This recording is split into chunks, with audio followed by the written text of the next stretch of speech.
Hey, everybody, happy Monday. It's your old boy, the Dreamer. Before I bring my awesome guest on, well, you all know him as Ronin James II. I know him as Ronin James II and Horror Punks USA.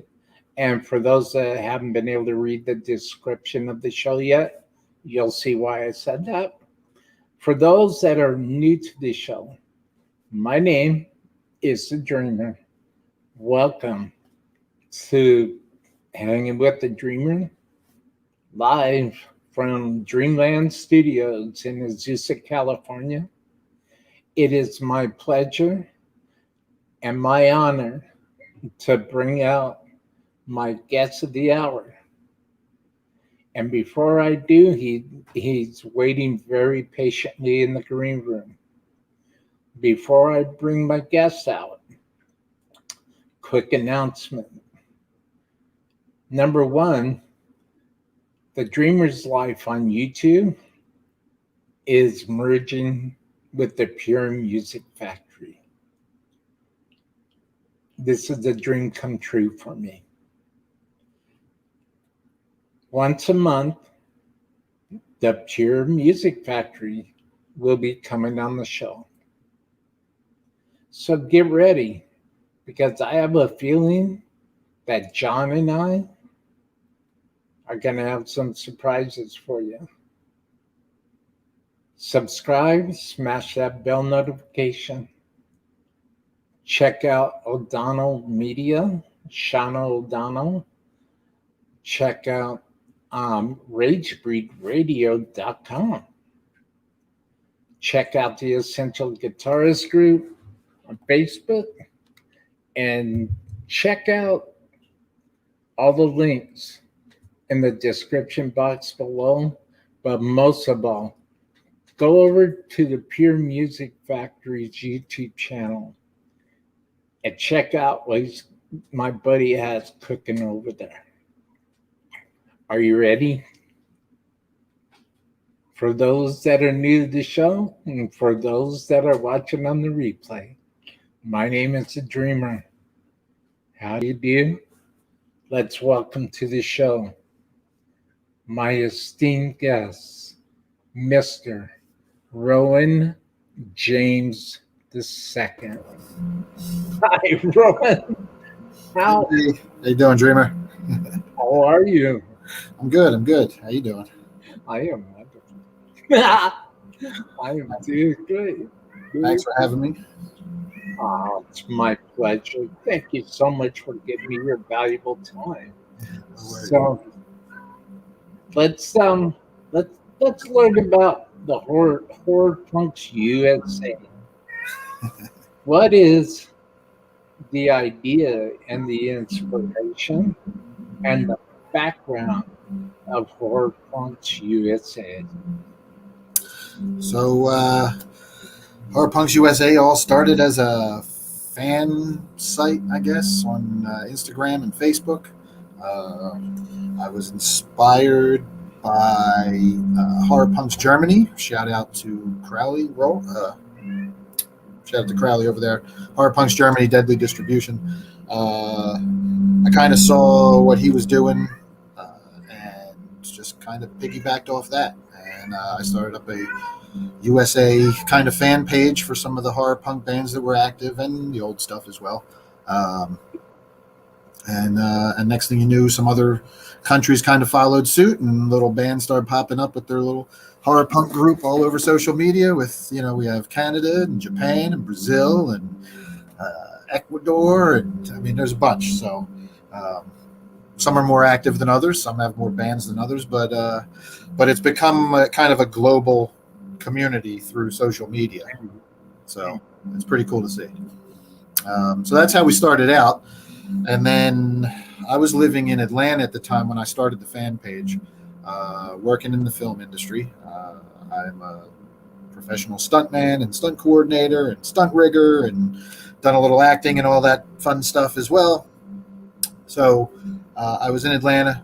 I was working down there, but I was also hanging out a lot in the Atlanta music scene, which kind of rekindled my love of the music scene. And when I wound up moving back to Philly a couple years later, I started up a new band and wanted to start playing shows, but nobody in Philly was really booking many of the horror punk bands that I knew of and that I was promoting and wanting to book. So it's kind of how I started. I kind of fell into booking because I knew some other promoters and some venue owners from playing in bands prior years ago. I kind of used those those connections to parlay into a bit of a promoting gig for horror punk, and it's grown from there. So here we are about 3 years later, I guess, maybe a little more, and we booked bands like the Queers, and who else we had? We had Vulcan last week, and Beatnik Termites. I mean, we're not just doing horror punk anymore. We are doing horror punk, but we do more than just horror punk. We're doing some metal and some punk and a little bit of everything. But obviously our roots are mainly in horror punk. We just had Evelyn's Casket come out and play Slasher Fest from Seattle, Washington, along with a bunch of other bands. Summer's good. Glad COVID is lightened up to the point where we're back to live shows and people are vaccinated. People are out able to attend live events again. So we've had our summer, like every summer we do like at least one day fest a month. And we had a couple this year. We had Ramones Gore, which was a Ramones inspired horror event. So you had a bunch of like pop punky bands like the Jasons headlined that one, and Rocky Dennis Face, Sticky Devil and the Deviants, a few other ones on that. Then we had Slasher Fest, which Evelyn's Casket. We brought in Stolen Wheelchairs, which is a big punk band out of Philly. And we had a few other bands. The Von Werewolves came from Michigan to play that one. We had Late Night Zero from Virginia. We bring in bands, regional bands, all to come play. We usually have 6 to 8 bands on for a day, and everybody come out and have a good time. Some of them will have costume contests in the middle of July, halfway to Halloween or something. We've had like Monsters Balls where we want you to dress up like a zombie or something and dance couples and stuff. We try and make it more, especially for the bigger events for the summer. We try and make it more than just some bands and beer or whatever at the bar and dancing in your normal show. We try and make it a bigger event. We have our personalities come and host, and we have if we're at Bar 13 in Delaware, we have dancers there usually. We have go-go dancers that have horror themes, of course. Sometimes they'll be painted up, and you'll have Bride of Frankenstein-ish looking go-go dancers on the night. And, so we try and add a little bit of variety.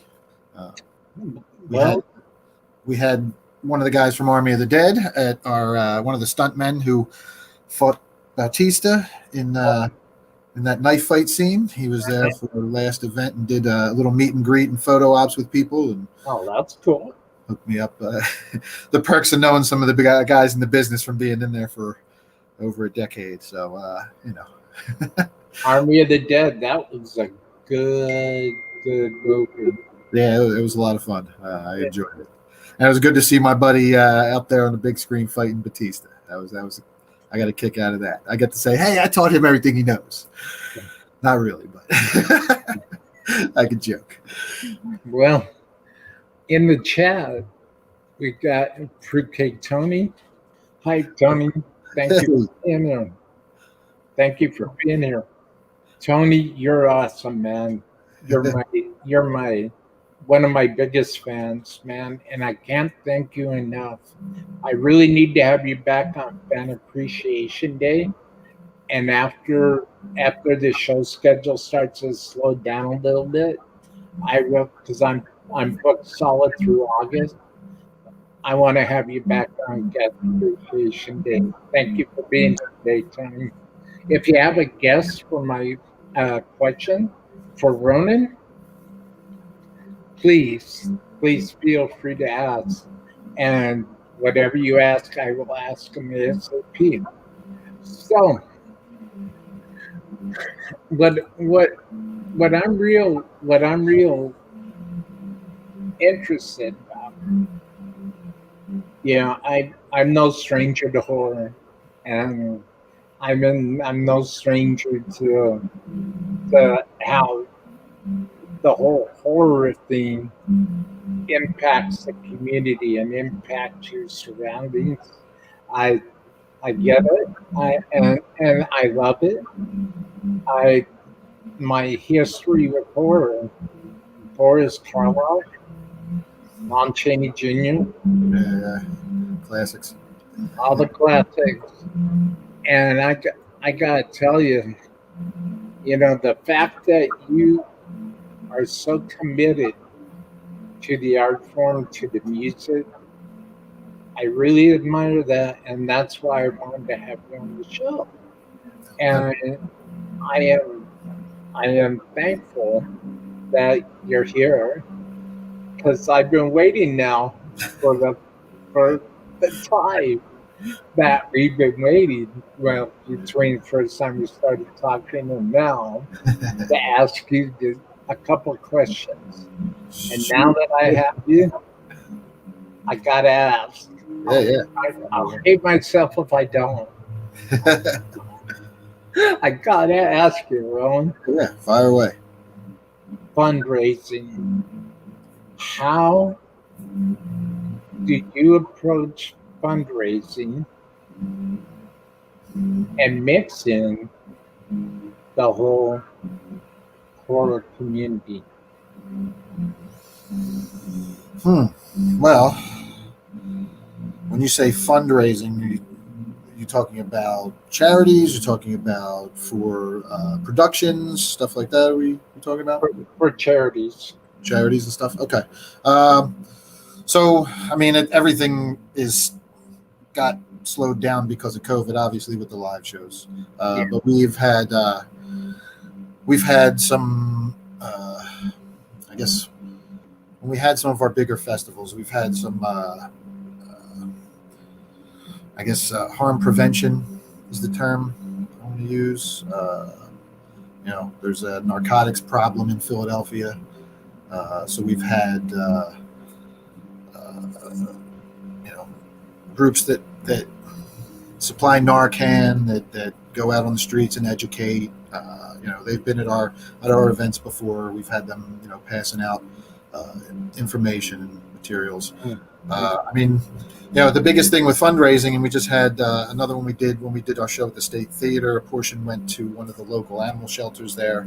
I mean, yeah, it all it depends on the live events. Once the live events are back in full swing and people are coming out and filling the venues again, then it's then we can set aside, say, look, this is this, we have X percent of this is going towards this charity, and there's your fundraising for whatever you're trying to build in the community. We have another guy who we haven't gotten to it yet, but he's on the other side of the country, but we're going to do something with him where he rebuilds old guitars and amps and gives them to kids to help them get into music. Kids who wouldn't normally have access. He gives them free guitars and free amplifiers so they can start playing, just so they can find a love of music.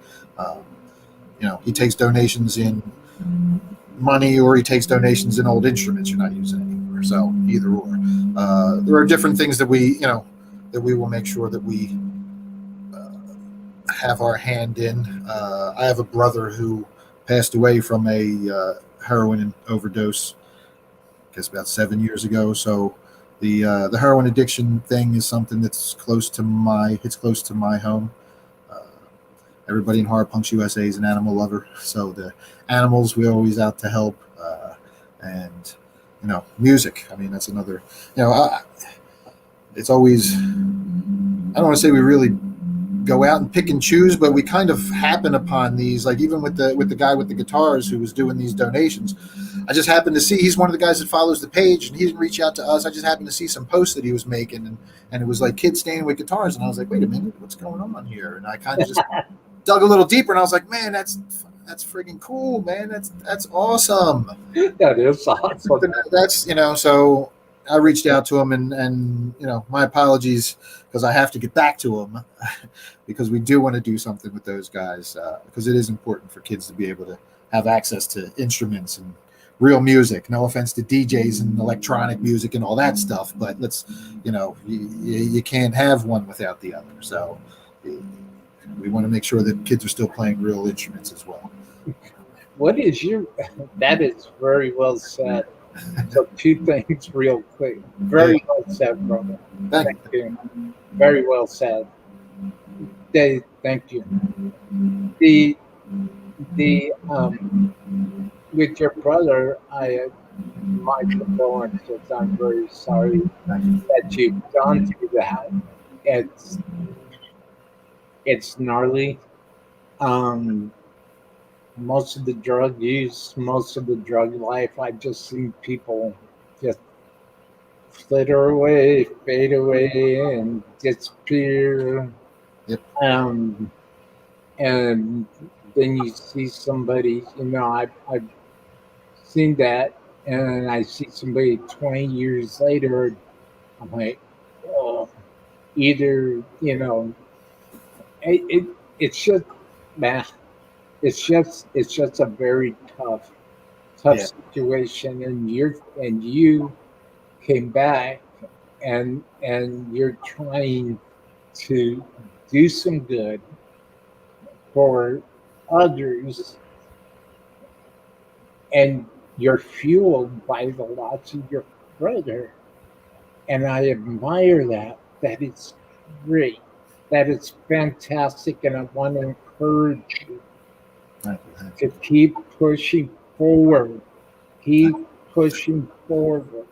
And remember that your brother is always watching you and you're making him proud. Yeah, I know. Keep, I know. Thank you. Keep pushing forward. Before I get to my next question, one thing I want to share with you, if you don't mind, real quickly. Yeah. Number one, we have some good folks watching right now. We got a thumbs up. Awesome. And I'm thinking that's probably my wife, Cindy. And I hope I'm right. But thanks, baby. I love you. And I want to tell you, as a guy who grew up without his dad, I lost my dad when I was 13. Sorry about that. And I don't care how tough somebody thinks they are. I would never wish that on anybody. Yeah. Because no matter how tough you may think you are, you'll find out. Because believe me, I took that route. And I found out very quickly that there's no coming back from it. There's no coming back at all. So I guess I'm just trying to show you out of respect why I understand. I appreciate it. My condolences on losing your dad. Thank you. It's tough, man. 13 years old. Yeah, I can't even imagine. Mine's still with me. I don't know how much longer we have, but he's still here, thankfully. Well, I'll tell you, man, it's hard. It's hard. The I had to figure out the girl thing on my own. I had to figure out the all that stuff. And then music. I got in music, Yeah. and my very first thing was Led Zeppelin's song "Learn to Sing." While I was still in junior high, I was sitting there in the auditorium going, "I want this." Yeah. Looking at everything. The girls don't like me. I don't have a lot of friends. Screw it. I want this. That's, hey, that's how I wound up. Same thing. I mean, I was a little punk rock skateboarder, and I mean, my dad was a musician and my uncle was a musician, so I always had music around the house, and that's why I started picking up and playing. My dad was a bass player, so I started playing bass first, but quickly switched to guitar because that's where all the that's where all the girls were. That's where the energy is. Yeah. Yeah. So that's where 15, 14, 15-year-old me was like, yeah, guitar is where it's at. Well, music has a way of doing that to people. Oh yeah, and that's when I found my tribe. Music, punk rock, skateboarding, all that stuff. So I was a total outcast before all that. Kind of, me and the rest of the freaks kind of found each other. So Yeah. similar to what we got going today with Horror Punks USA. So a whole bunch of crazy freaks, freaky people, but all good people. We've all found each other, and Yeah. it's crazy. We have these events, and people come from all over to attend. They'll come for the weekend and drive or fly in from the other side of the country. Remember, I think our first Hellaware Horror Punk Fest a couple years ago, we had Dr. Chud and Grave Robber headlining in. Grave Robber. Yeah, and I remember two of the guys that were there were like, "Yeah, we flew in from Colorado," and that was the first time I had heard of somebody like flying into one of our shows, and I was blown away. I was like, "Wow, you came all the way from Colorado to Delaware for our little show." And, Hey, Bill. yeah. Hey, Bill. What's up, Bill? What's up, brother? Love you. Thank you for being here. Yeah, Bill. Yeah. Yes. Dwight Bailey. Hey, what's up, Dwight? This dude is somebody to watch too, man. Dwight Bailey. He's the real deal. I admire him greatly. And thank you for coming to my show, Dwight. Everybody knows each other. Dwight saying hi to Fruitcake Tony. So, hi, Bill. I wanted to ask, what is the ultimate big vision that you have for helping others, for Horror Punks USA, for mending your soul if it needs to be mended, for pushing forward, for doing the right thing, and all that good stuff. What's your hopes? What would you like to see happen? I mean, we've got so much stuff happening already. Yeah. Everything. The good thing about me is my dreams always grow. It's always expanding. So I might start out, okay, we're gonna just book some shows at the local level. Now we're gonna book a tour. Now we're gonna book big national acts. We're gonna do a big day fests. We're gonna have celebrities. I mean, everything keeps. Eventually we want to do horror punk and movie conventions, like the big cons but marrying the bands and the movie people together and putting them in a hotel and having big meet and greets and all that stuff there, and vendors just the same way they do a horror con. We want our own con.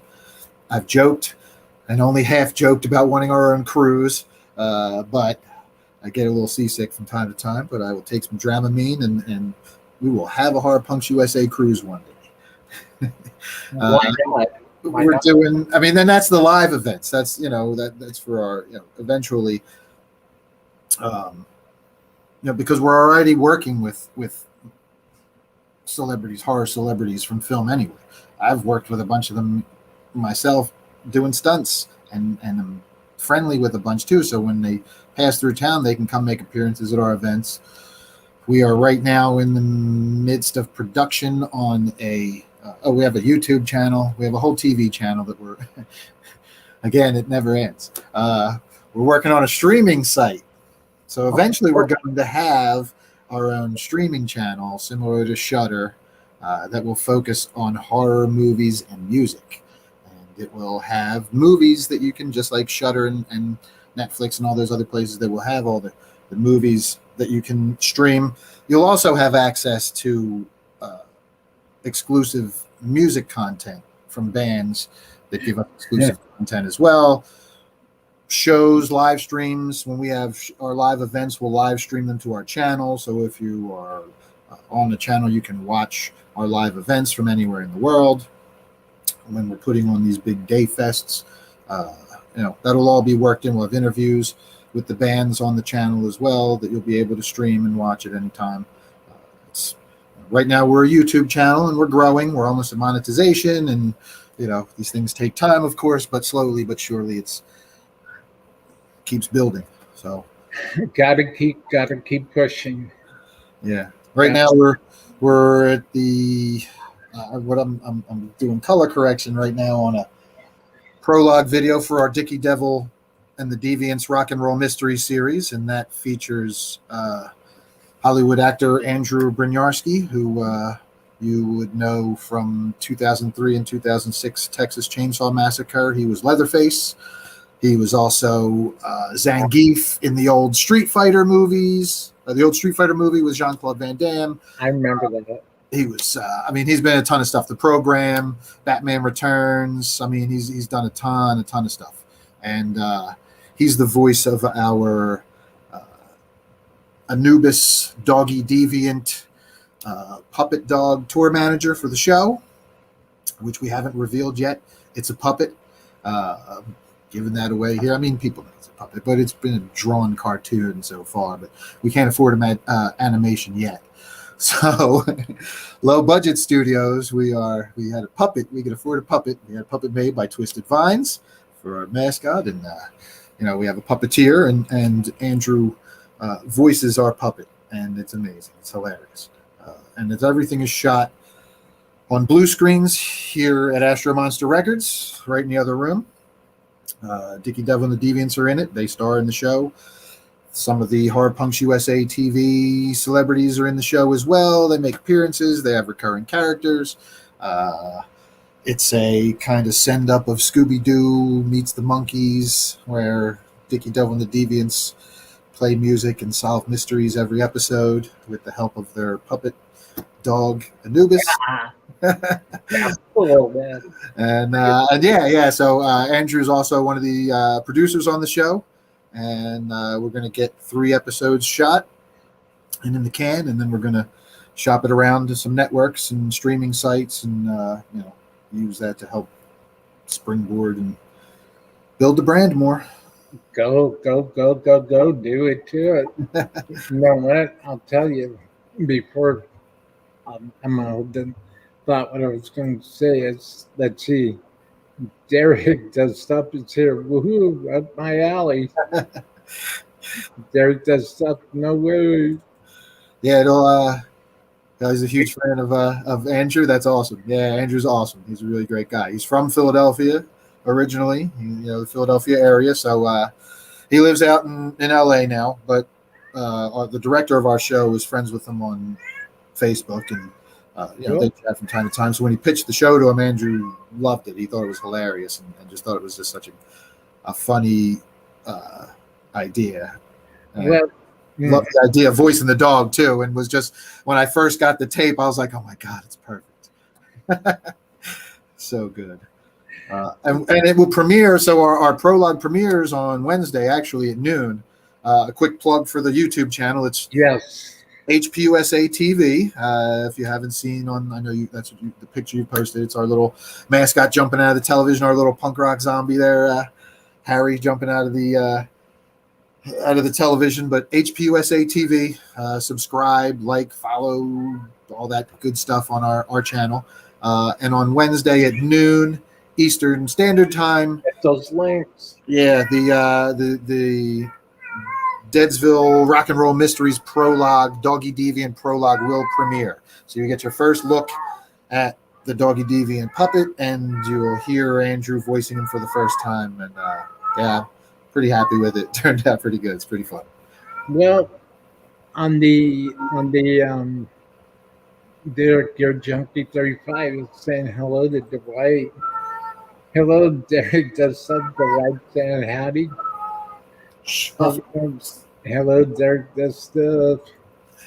That's awesome. I love to see everybody. Dwight saying hello to Gear Junkie 35.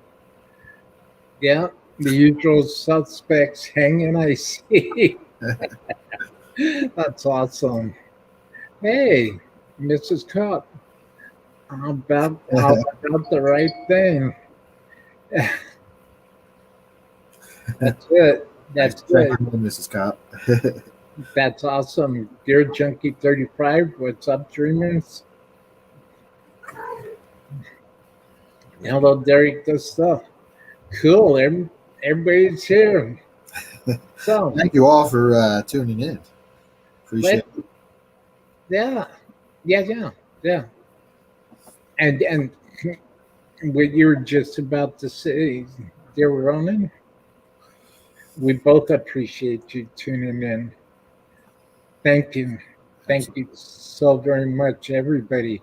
And I want to say that if you're not subscribed to my YouTube channel, The Dreamer's Life, on YouTube, or Ronin's YouTube channel, absolutely. The links are down in the description box below. Please subscribe. Please support. We're in the middle of a crazy time. Yep. And I know that we have money. Some of us have money, some of us don't. And a lot more than you might think probably don't. And then some do. Well, anybody can find it in their heart to check out our merch shops. I'm involved personally with 2 merch shops. One is hand in hand with High Voltage Video Magazine, and the other is hand in hand. I just opened for the Dreamer's Life, and the very first pattern, the very first graphic that I submitted, and now is on all sorts of merch, is the show banner for Hanging with the Dreamer. And there's a white shirt there that looks really sharp with this logo on it. I don't know about anybody else. I'll only speak of myself, but white gets dirty like that, and in a blink of an eye, one little speck will ruin everything. But if somebody wants a real good white shirt, it really does look sharp. But check out Ronin. Check out all of HPUSA's link. I can't stress enough the mission that he's on, and trying to unite people, trying to bring people together. And as Mr. James II told me, was just sharing that, yeah, he's got an open vision for Horror Punks USA. And you know something? For somebody, maybe, I don't know, maybe I've been watching too much Rob Zombie lately or something. But I definitely see Horror Punks USA doing something with Rob Zombie, or doing something with John 5. Hopefully. Why not? Why not? Hopefully one day that'd be great. You Uh, know, yeah, we will why see. not? I mean, we do have for the show with Dickie Devil and the Deviants, we have some feelers out for other cameos from some other guests as well. So I know we have some horror and music celebrities that are potentially making guest appearances on that show. So nobody quite, I don't think, as big as Rob Zombie, but we'll see. You never know. You know, anything can happen. Mm-hmm. Anything can happen. Yep. I mean, if you would have told me I was going to be doing a puppet show with Andrew Bignarsky a couple years ago, I'd be like, "You're crazy." Well, I love. I hear you. I hear you.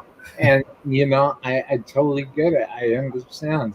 If you would have told me that you would be coming on my show and sharing your passion with my community, and then knowing that somewhere down the line you're going to be featured in the high voltage video magazine because you're talking to little old nobody me, I would have went like, what do these masterminds want with me? And you know what? That was my fault, and I should have changed my thinking a long time ago. Yeah, I heard a very, very, very important statement from Alice Cooper. Don't believe your own hype. Oh yeah. He said that, Alice Cooper. Mm-hmm. He said Yeah, that. yeah, no, for sure. Well, that's the one thing. I mean, everybody knows me, they know I never stop working. I rarely take a day off, and no matter what we accomplish, no matter what I ever personally accomplish, I know it's never going to be enough. So I'm always going to keep working for more. Um, I don't think people tend to get complacent, I guess, or get comfortable with a certain level of success, maybe. And I don't know. I don't know if that'll ever be me. Well, everybody in the chat, please ask my guests a question. Feel free to ask my guests anything when it comes to all things horror, when it comes to all things music. Please, I love to get my viewers involved. And I got my band Voodoo Death Cult just dropped a new single. that's what I was going to ask you about. We can talk about that. We Cool. did a cover of Heartbreaker by Pat Benatar from Wow. the 80s. And we heavied it up a bit. We play in a drop tuning. Everything is very low tune, so we transposed it pretty low. But it was fun, man, and it was different. We wanted to do something that was a little different. We're a horror punk band. We're like a heavy metal. Again, we get a lot of comparisons to Rob Zombie. So, because painted face, and it's definitely got a heavy metalish feel. But with this one, we wanted to do something that was like kind of out of left field and people wouldn't see coming. So we were kind of bouncing around a bunch of different songs, and we just kept coming back to Heartbreaker. We're like, man, that riff is just, dun, dun, dun, dun, dun, man, that just. So that's what we wound up going with, and we had a great time recording that. Just released it, and people are digging it. So it's a fun song. So you play guitar, you sing? I sing on this in Voodoo Death Cult. So I do play guitar, and that's why I write a lot of the stuff for Voodoo Death Cult as well. But live, I just sing. I'm not a very good. I'm not real good at doing both at the same time. It's I'm definitely more and plus with Voodoo Death Cult, my character Atari Skull Devil bounces around a lot. He's very animated, so. Standing and playing with a guitar, locking me down to a microphone stand probably wouldn't go over as well. Wouldn't be as good of a show. So where do you get your inspiration when you guys play? What's your inspiration when Voodoo Death Cult performs? Uh, so I would say, while a lot of people like to, I mean, the first comparison, obviously, most people are going to say is Rob Zombie, because I paint my face and we're doing a heavier kind of metalish sound. And that's fair enough, but Rob definitely has more of a, he has a bit of a rappy delivery, you know, and plus he does a lot of the gibberish words, the wang dang diggity, all that kind of stuff. And, you know, I don't really do that kind of thing. I always liked it myself and felt that my inspiration came more from Lee Ving from Fear, because that's, you know, I'm an old school punk, and I always, you know, I kind of have that raspy voice, so I wanted that kind of growly. And I wasn't a singer when I started. I was a guitar player who made the transition to singing because I was tired of trying to find new singers. My brother, I was in a band years ago when my brother passed away called Action Man, and we did action punk rock. It was a shtick, and he dressed up like Arnold Schwarzenegger and tack vest and everything, and you know, we wore, you know, Godzilla shirts, and we sang about Escape from New York, and you know, it was this whole action punk rock thing, and you know, and my brother sang, and then when he passed away, that we couldn't find another singer, and I moved to Atlanta for a few years, and then I came back, and Voodoo Death Cult, we tried getting a female singer for a little bit, and you know, nothing really stuck, and I was like, you know what, it's probably easier for me to find a guitar player to take my place on guitar and for me to just teach myself how to sing these damn songs myself, because I know I'll show up. Yeah. I know I'm showing up, and I can't, you know, getting singers to show up and kind of doing what I was writing these, how I was writing these songs to sing them that way. Just, I couldn't find anyone. So I started singing, and that was kind of, you know, I kind of went, obviously Danzig's a huge influence. I grew up on the Danzig era Misfits, but Joey Ramone as well, big influence on my singing. Maybe not as much for Voodoo Death Cult. Nice. Nice. You see that? Yeah. Nice. Like mine. But yeah, I didn't want to, you know, again, going into the horror punk thing, there were a lot of bands that sounded like Danzig out there, so I didn't want to sound like Danzig either. I didn't want to. If everybody's doing one thing, I tend to veer off a little bit and do something a little bit different. You know, try and kind of blaze my own path, even if it's along the same, you know, the same trail. It's my own little trail off on that path. You know, so I wanted to, you know, we went with a little more heavy metal, Black Sabbath-y influence in our music sound, and yeah, the vocals I didn't want to sound like Danzig. And with my growl, it was more of a, definitely went more to like that Lee Ving Fear, old school kind of growly, you know. But at the same time, he could croon a little bit too. So I'd work a little bit back and forth and play with that. So that's where it really kind of. So that was where the singing came from. But then my performance and my persona was definitely Vincent Price inspired. Like, I mean, and also like I play up the alien shtick and all that, of course. But a lot of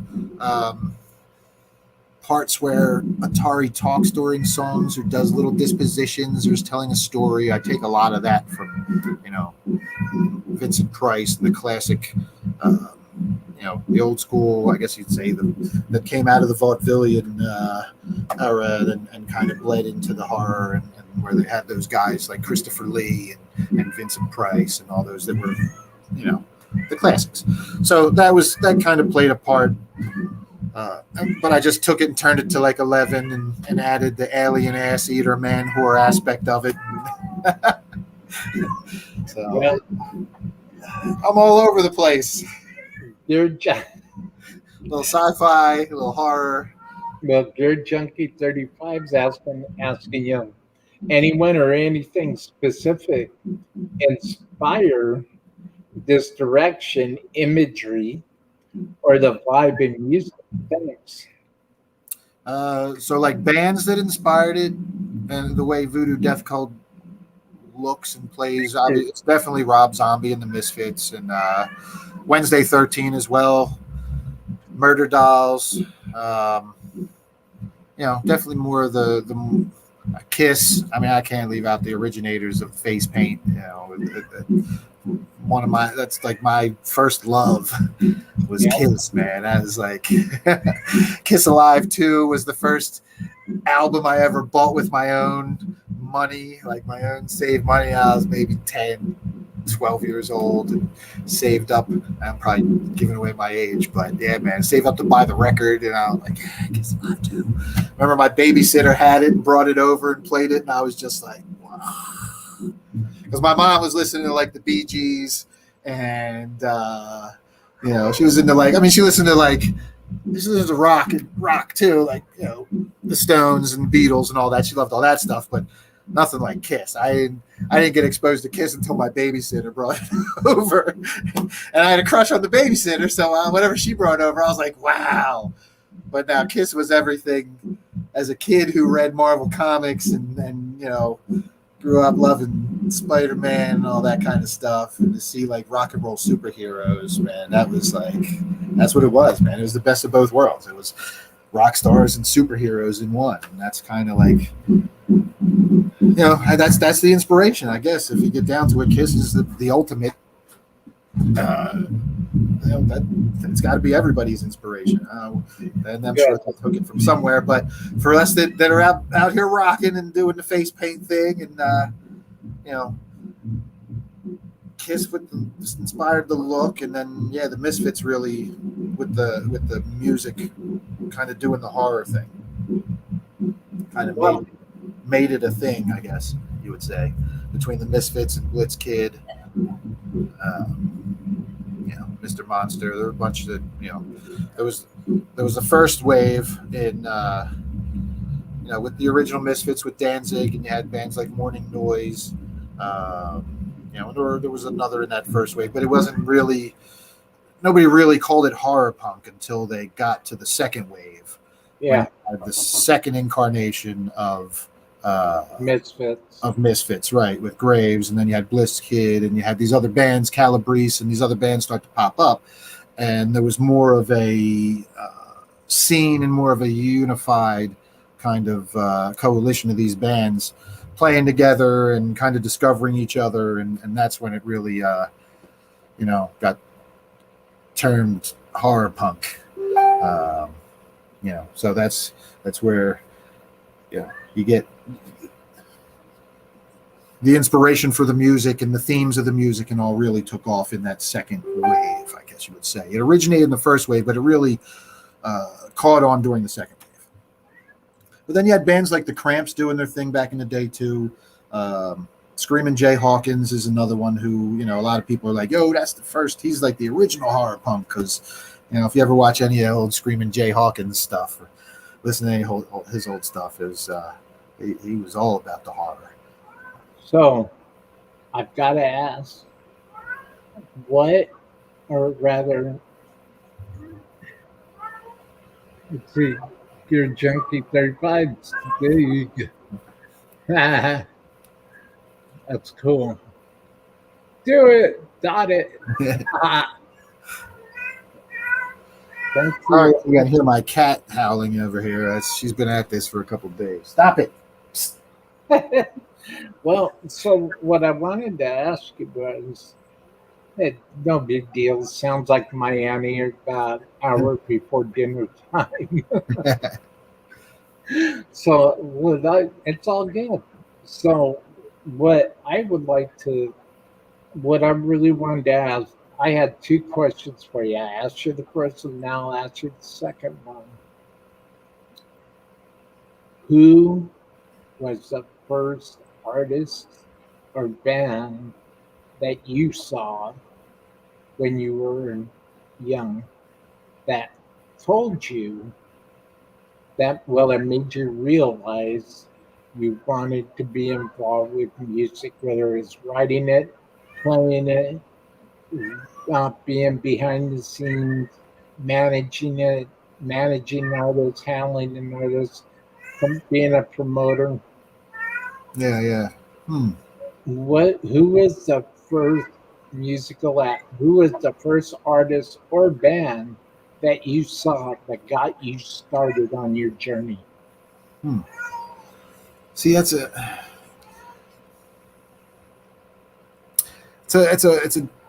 difficult question because, like I said, I always had instruments in my house before I even went to see a live band play. I had seen my dad's band play in the basement 100 times, 1,000 times, even maybe.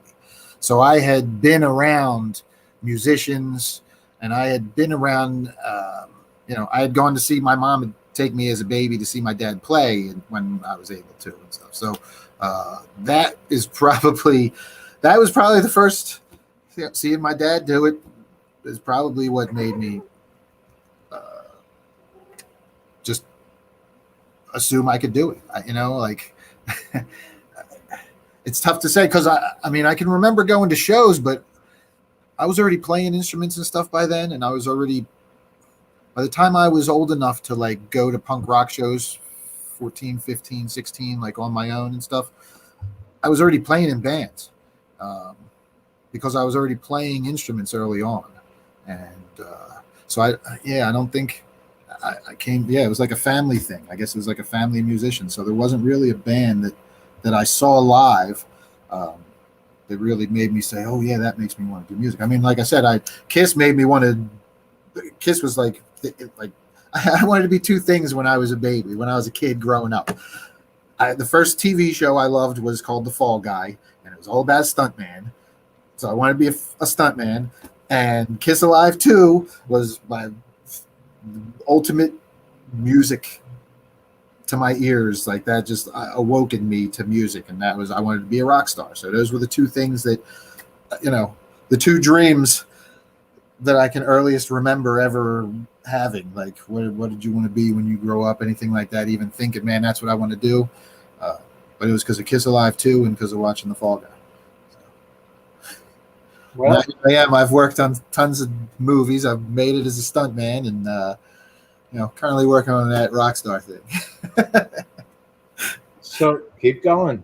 So as far as Kiss goes, I can definitely relate with that because even though I was a Jimmy Page kid and the whole magic and mysticism behind the mystique of Led Zeppelin and the mystique of James Patrick Page and the connection that I felt with James Patrick Page because he owned a home in Scotland, and because I'm Scottish and I've been to Loch Ness, and at the same exact time I didn't know, but I found out 3 weeks later that James Patrick Page owned Inverness Castle and Palestine Manor in the southern shores of the Loch Right. and 4 years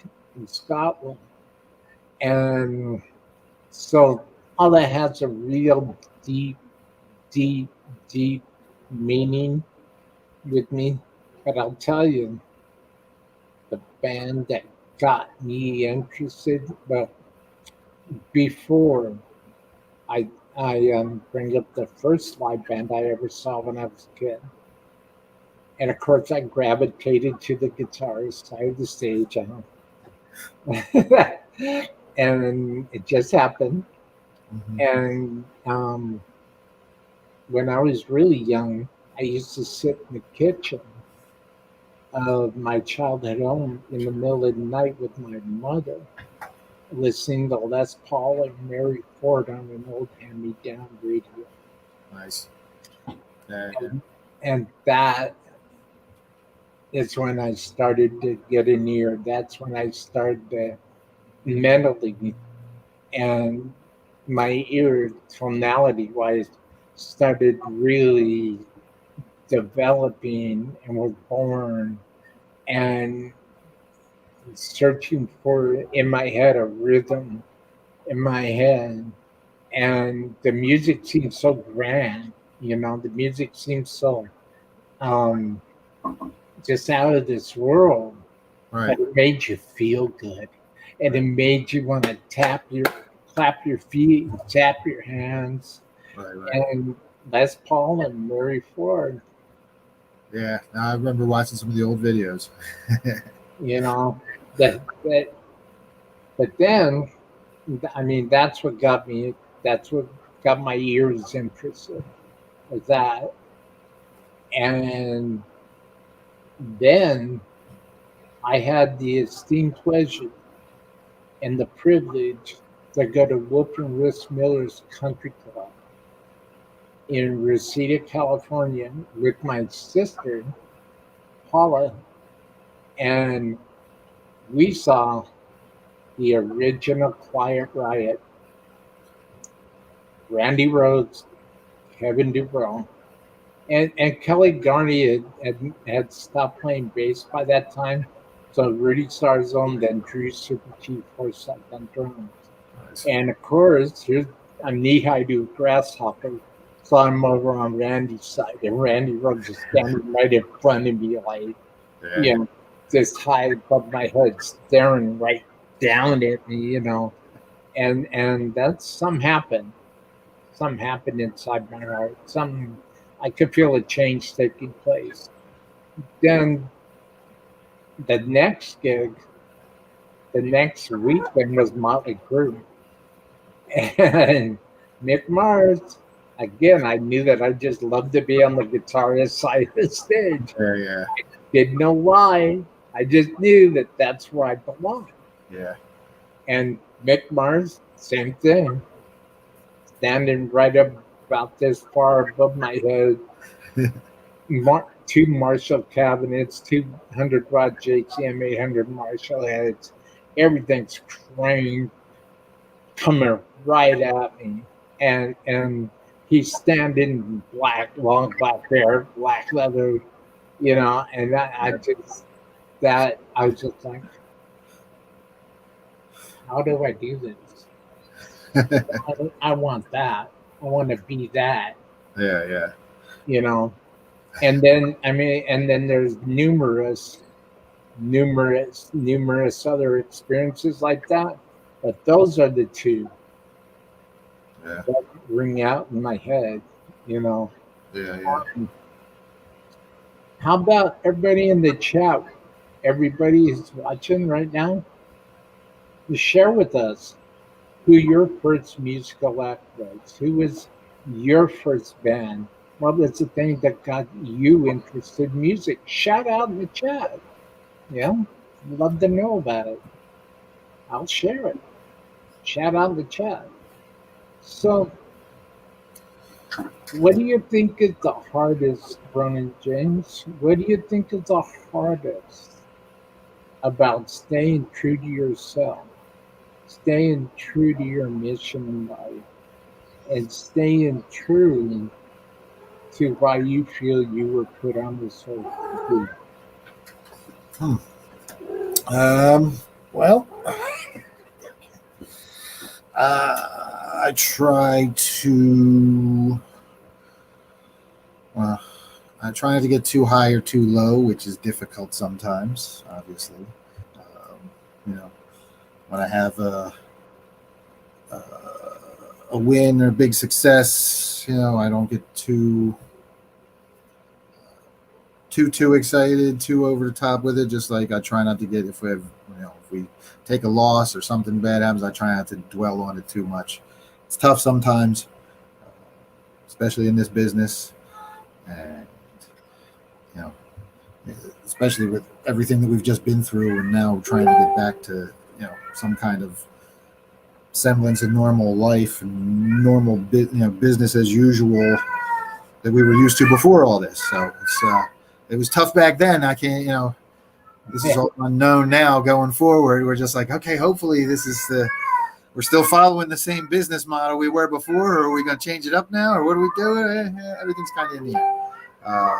So again, I try not to get too high or too low on anything. The other thing is, stop it. Sorry. She's awful. The other thing is, like, jealousy is a really problematic thing. Yeah. That's fucking awful. Excuse my language. It's All one of the right. biggest reasons that scenes fall apart. One of the biggest reasons that bands don't work together and build bigger scenes. Everybody, you know, we see it all the time. Bands don't congratulate each other, don't share each other's shows, don't share each other's successes, and you know, it's if we're all in the same scene and we're all working the same circuit, we're all part of the same like this music genre that we're trying to reanimate horror punk and Yeah. get out there. Yeah. Doesn't it make sense that we all like help each other out and promote each other and work together and kind of show a unified front out there? You're like, if one band hits it big, everybody's going to start looking for more bands like them. That's how it works. It's how it's always worked. You don't have to go very far back. You can go to Seattle in the 90s with Sub Pop. Same thing. One band, two bands hit it big, and next thing you know, everybody rushed in and plucked every grunge band they could find, Seattle or not, out of the friggin' shadows and gave them $1 million deals and put them all over the place, all on, you know, but it was because they, you know, that scene was really tight knit. That whole Seattle scene, if you go back and look at it, that Sub Pop scene and everything, they worked together and they built something up. And you know, I wasn't there; I was an outsider looking in, but I have friends who were there at the time, and you know, they said that these bands were all like, everybody was helping each other out. Everybody was playing shows together. You know, it's sad when you know, jealousy causes people to kind of separate. You know, Yeah. and I'm not gonna say that. I'm not gonna sit here and tell you that I never feel jealousy. I do. I feel it all the time. But you gotta be an adult about it. You know. I have friends, bands that get shows that I wish my band got on all the time. I see it all the time, big shows and stuff. Oh man, they got that show. Damn, I'm happy for them. I wish it was us too, you know, but at the same time, you know, there'll be a little bit of jealousy in there, but you got to be an adult about it. That's, you know what, good for them. They're going to go play that show. They're going to kick ass, and people are going to follow them, and then they're going to come back and look at other bands that play with them. And when they play shows with us again, those new fans that they just made playing that big show are going to see us play, and we're going to make new fans and new friends, and that's, you know, that's the way it's supposed to work. Well, very quickly, very, very quickly. Mm-hmm. I just want to run through this chat real quick. Yeah. Versfire Guitars, what's up, chat room? Hey, Versfire. Ed B. Hey, Ed B. Hey, guys. Hi, Will, Ronin, Dwight, and everyone in the chat. Ed B, you're awesome, dude. Thank you so much for being here. Check out Ronin's links below. And you got Edwin Cran. Are we talking about old Wednesday 13? A little bit. I love it. This is so cool. I love my job. Gear Junkie 35. How high the moon solo is nuts. Yep, that's Paul. Mary Ford, see what I mean? Yeah, how high the moon solo is nuts. Good call, Gear Junkie 35. It's legendary. There's Dwight saying hello to Ed B. There's the Dwight saying hi, Dwight. Saying hi to Versfire Guitar. Versfire Guitar saying hi, D. The cat wants out. Yeah, No. she's not allowed out yet. She gets Edwin. she gets fixed on Friday. She just had kittens, and I can't let her go out till she's fixed now. So we don't want any more. Well, Edwin can. Hey, Hitman. Hey, Versfire Guitars. Chat with the cat. Let me tell you, I'm a cat owner, and my baby Annie, who's the apple of my eye, my daughter. Let me tell you, she's a calico. Yeah. just like Mr. Ronin's, and I saw Calico walk by the camera. Yep. I thought to myself, how did Annie get over there? Get on Ronin James' death? Because your Calico looks just like Annie. I had to take a double take. Let's see the cat. And down here, Verts Flyer, do show. So we've covered your vision. We've covered always support the links.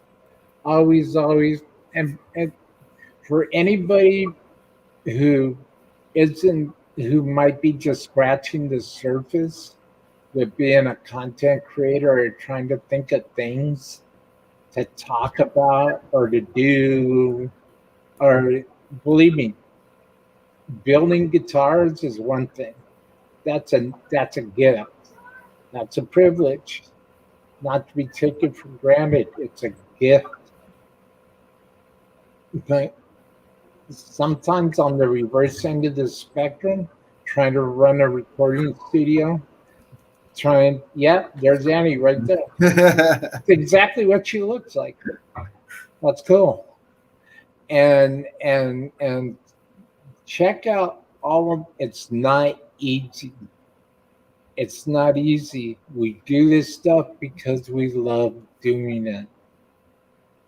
We're not doing this stuff to be millionaires. It'd be nice to get a break someday for something. But or for Ronin's band to get that gig he wants, or for Horror Punks USA or Horror Punks TV to merge with a big like Fangoria or something of that nature. And we need love too. We need support. We need to know we're doing the right thing. We need to know that everybody loves what we're doing because we're committed and we wear our hearts on our sleeves. So any kind of support is greatly, greatly, greatly appreciated. You guys share this show. Check out all of Roland's links down in the description box below. Support Horror Punks TV. Support Horror Punks USA. I do. Well, come on, dreamers, join me and support Horror Punks USA. So, usually, I will ask this question. Do you have any questions for me? Let's see. So, what was everybody's got one horror movie that really, like, as a kid, was the one that like stuck with them and got them into like horror, made that like so for me with horror, it's almost like, again, I hate to use a drug reference, but it's like chasing the dragon. The one like the first time you get that really good scare, that first really good scare you got from a movie. And you felt that adrenaline rush, and then that's what kind of I have. That's my theory. That's what makes us all horror junkies. After that very first really good one, you have that first good one, and then after that, you search for that again. I want that scare again, and of course, we never find it because it's never as good as the very first scare. Right. But we love the horror movies anyway. For me, my very first one was Chucky. That's a good one. My first one was the end of Carrie. Carrie was the end of Carrie when because I watched it with my mom and I was probably 4 or 5 years old. I was so young and probably way too young to be watching this movie. And my mom had seen it before, so she had me watch the whole thing. And I'm watching behind my eyes through half of it, and I'm just like, oh my god! As in my seat, and she's at the end of the movie, she's like, oh okay, it's the dream sequence. Oh, everything's nice, it's all good, and she totally baited me and brought me in, and she's like, oh yeah, this is the nice part, look, you could watch now, it's all nice, everything's happy, it's all. And I was like, oh, and I take my hands down and that hand comes up out of the grave. I screamed, I probably peed a little. That was the one, that was the scare that got me, and ever since then that was it. So So yeah, as you know, do you have a one of those scares? Well, yeah. Yeah, I do, actually. Good question. Now, keep in mind that I broke my teeth. I got my entrance in horror when from the Hound of the Baskervilles Okay. and Vincent Price's House of Usher. Uh-huh. Yeah, that's when I started to first got introduced to this mystical, magical world of the supernatural and horror. And of course, I was just like a honey to bee to a honey, right? Because I was remember my age, I was searching, and I found, even before music, I found Vincent Price and the house and the rise and fall of the House of Usher, Yeah. and the um, Hound of Sherlock Holmes and the Hound of the Baskervilles. Yeah. That got me spiritually. That affected me spiritually and mentally.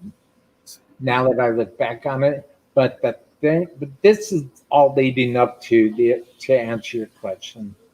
Um, I was at a movie theater in Alhambra, California. It was storming outside, right? It raining, cracking, raining, and storming. I was watching the original Friday the 13th. Now, keep in mind, I knew nothing about Jason Voorhees. Keep in mind, he scared the hell out of me. I'm just young, tender rebel kid. This guy with a mask and a machete just scares the hell out of me, right? Well, after the movie was over with, I walked home. I there and while I was walking home, running, the street was going one way and the street was going the other way. And there's an island in between the two streets going the opposite direction. I Right. was walking down the island because it's pouring rain, Oh. and I thought maybe the trees might give me a little cover. As soon as I got to the kind of wooded area of the island and started walking back home to El Sereno, Los Angeles, California, I was walking under these trees looking up. And I swear I heard a bunch of crackling was following me all the way down this 6 or 7 block island of grass, wet, soaky grass. It's raining, and I just got to see Jason Voorhees, the original Friday the 13th. Yeah. I still dream about that moment today Yeah. because there's something about the wind blowing Yeah. and the trees crackling. And you swear, man, he's up there and he's following me. He's tracking me all the way back home. He's up there and he's tracking me. And you start walking a little faster, didn't you? Yeah, my heart's like, and the adrenaline got going, the hairs on my arms starting to stand up. That that was definitely that's what did it for me. Yeah. Nice. Jason Voorhees, introduction, Vincent Price, fall of the House of Usher, Sherlock Holmes and Watson, the Hound of the Hound of the Baskervilles. Yeah. That go into the movie and see Jason Voorhees for the very first time on a dark, rainy night, and walking home and walking down a wet, grassy island And by yourself the whole time? You by saw movies by myself the yourself whole too? time. And every Brave. You were brave. and it rains, and the trees were crackling every step of the way, and I could look up and I could see a shadow moving up there. Right, it was just a squirrel, but in my mind, it was Jason Voorhees, man. He, Yep. 7 feet above my head, and he's just walking on top of the trees, the rainy trees. Uh, That's great. no, that's the one that did it, Ronan. Nice, nice. That's the one that definitely did it. Hey, the Pure Music Factory is here, supporting the dreamer's life. Thank you, John. Thank you, John. Hey, everybody, Cool. check out the Pure Music Factory. Check out the killer videos that my friend right here, John, has released. I just saw his debut for the new Marilyn Manson video. It's cool, man. Kudos, John. Great job. Everybody, support Ronin. Support everything that he's doing with Horror Punks USA, Horror Punks TV. Support the dreamer. The money doesn't go in my wallet. I'll tell you right now, the money doesn't go in my wallet. The money goes back into production and always trying to make a bigger production. I'm doing this for you guys, and I just want everything to be perfect. So thank you. Support Ronin, support Horror Punks USA, support the Pure Music Factory. Raul and the Duke's laughable in retrospect, but M. Night Shyamalan signs the first real movie scare for me, Brandon. The Pure Music Factory. Thank you. Thank you. Thanks, Brandon. I've been showing the video on Facebook of our upcoming conversation August 9th. And I can't wait. It's gonna be awesome, Ronan. You're awesome. Thank you so much for being here. Versfire Guitars. I remember saying Candyman in the mirror at school and was wrecked for the rest of the night when I see a mirror laugh out loud. Pure Music, the Dreamer's Life. The Dreamer's Life and the Pure Music Factory are going places. Amen. And we are. I believe we will. I believe we both will. And I believe we'll be together. Support. Hi, Carla. How you doing? Thanks for showing. Please share this out so everybody can watch this on the replay. This has been an awesome conversation with dear Ronan. And thank you so much. There's a Pure Music Factory saying hi to Carla. We will be merging channels. It's official. Congrats. Very cool. Thank you, music. Thank you, Pure Music Factory. That's right.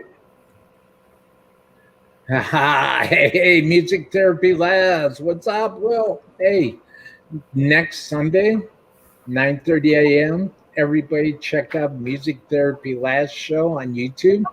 I'll be his guest. I'm going to be his guest for the second week. But check it out. It's going to be a blast.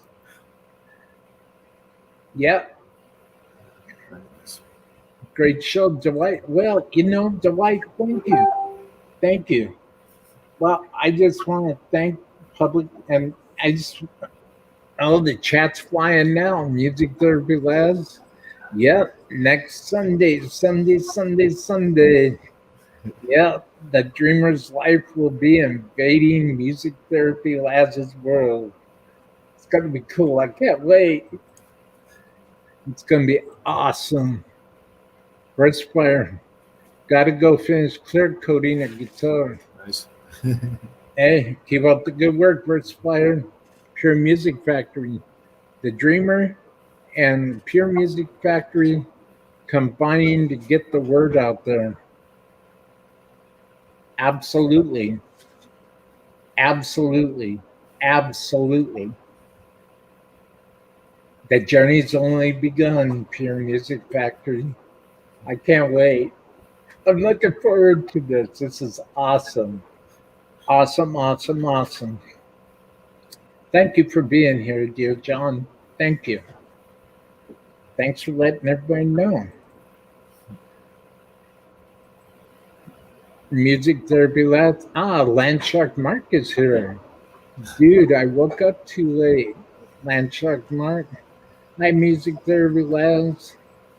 What's up, Music Therapy Labs? Good jump to 35. Pure Music Factory saying, hey, Dwight. Definitely. Hey, Pure Music. The chat's flying. Hey, Mark.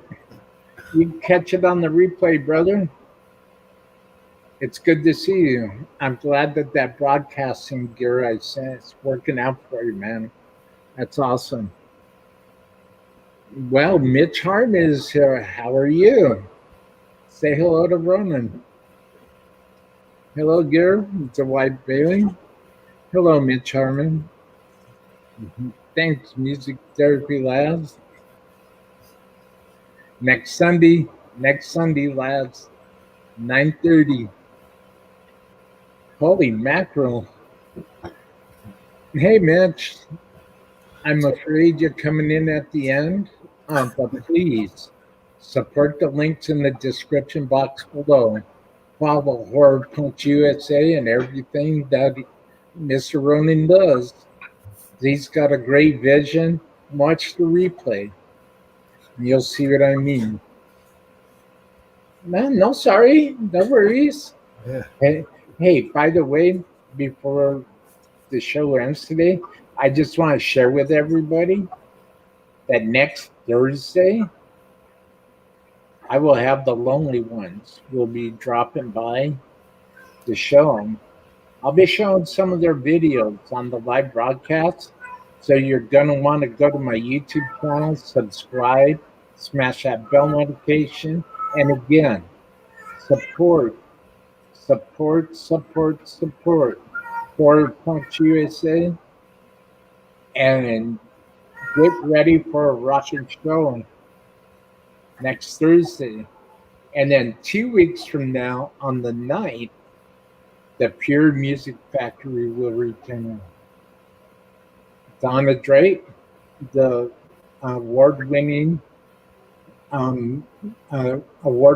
commentator, broadcaster, show host, award-winning producer. Donna Drake will be Thursday of that week too, with 11 seasons running on CBS. So tune in. I've got some great shows lined up, and I'm almost got September filled up now. So please, and everybody, please support Ryan. Please support Ronin. Please support everything that everybody's doing. Everybody, you have been listening to The Dreamer.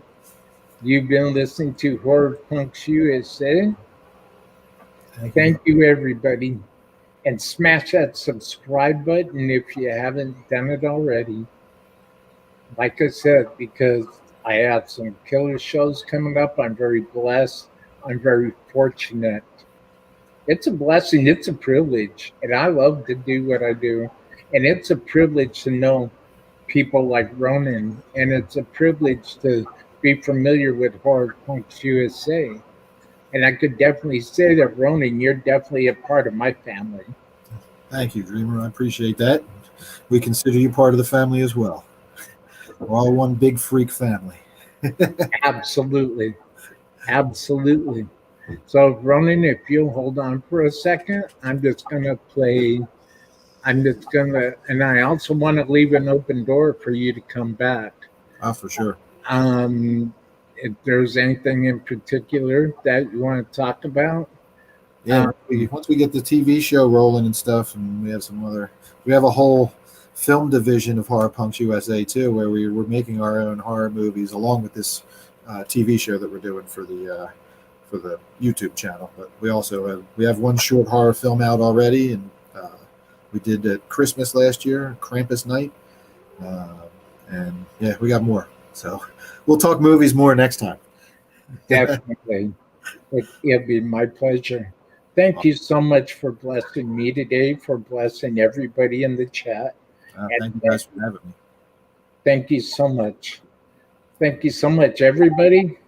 See you next Thursday for the lonely ones.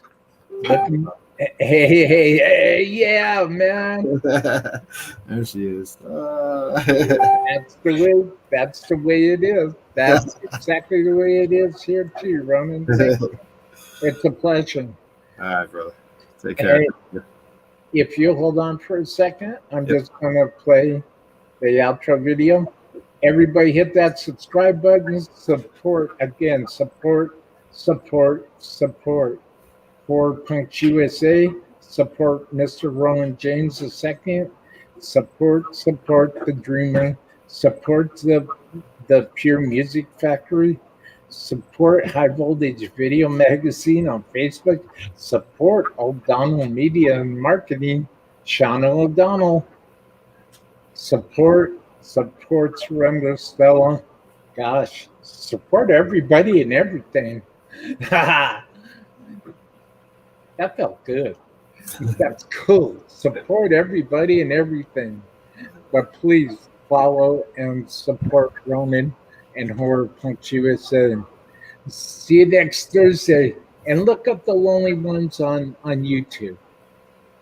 You'll see what I'm talking about. See you next Thursday, dreamers. Be kind to each other. Be good to each other. Help each other out. Build each other up. See you back next Thursday for the Lonely Ones, folks. The Dreamer. Signing off.